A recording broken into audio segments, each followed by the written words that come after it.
উনি রাজমিস্ত্রি কাজ করেও ছেলেকে ওই জায়গায় নিয়ে যাইতে পারছে, মানে উনি একজন পঞ্চগড়ের গর্বিত বাবা।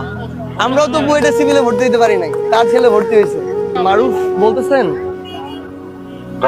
আমি সার্জন বলতেছিলাম।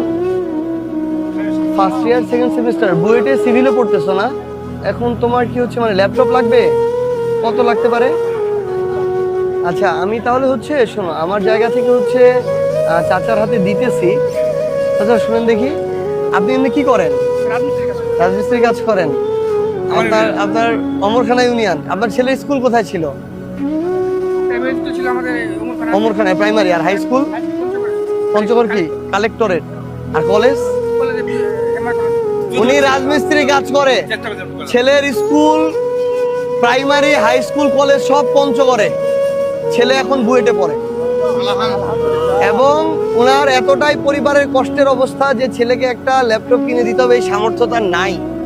কিন্তু এটাকে আমি ছোট দেখি না, এটা অনেক বড় করে দেখি, এটা গর্বের জায়গা যে উনি রাজমিস্ত্রি কাজ করেও ছেলেকে ওই জায়গায় নিয়ে যাইতে পারছে, মানে উনি একজন পঞ্চগড়ের গর্বিত বাবা। আমরাও তো বুয়েটে সিভিলে ভর্তি দিতে পারি নাই, তার ছেলে ভর্তি হয়েছে। আপনার এটার চেয়ে বড় সম্পদ আর কি লাগে? আপনার ছেলে বাংলাদেশের সেরা মেধাবীদের একজন, ও আমাদের চেয়েও ভালো, অনেক ভালো করবে এটা। আর এটা কোনো কিছু আটকাবে না, কোনো কিছুতেই আটকাবে না, এটা কোনো সমস্যা নেই। অবশ্যই তিনি তার জায়গা থেকে সর্বোচ্চ চেষ্টা করছিলেন বিগত সময়ে একজন রাজমিস্ত্রি হয়ে সন্তানের জন্য, এবং সন্তান এইখান থেকে পড়ে বুয়েটে গেছে। পঞ্চগড় থেকেও বুয়েটে, ঢাকা মেডিকেলে, ঢাকা বিশ্ববিদ্যালয়ে চান্স পাওয়া সম্ভব।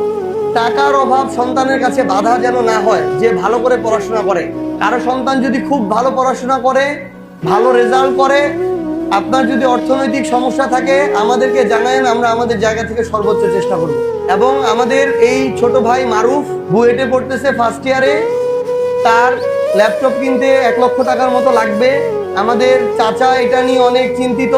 আমরা এটা বলতেছি যে আমাদের ছোট ভাই, আমাদের পঞ্চগড়ের মেধাবী সন্তান মারুফের জন্য ল্যাপটপের 1 লক্ষ টাকা না, আগামীতে শিক্ষার জন্য তার যত টাকা খরচ হোক এটার দায়িত্ব আমরা নিচ্ছি।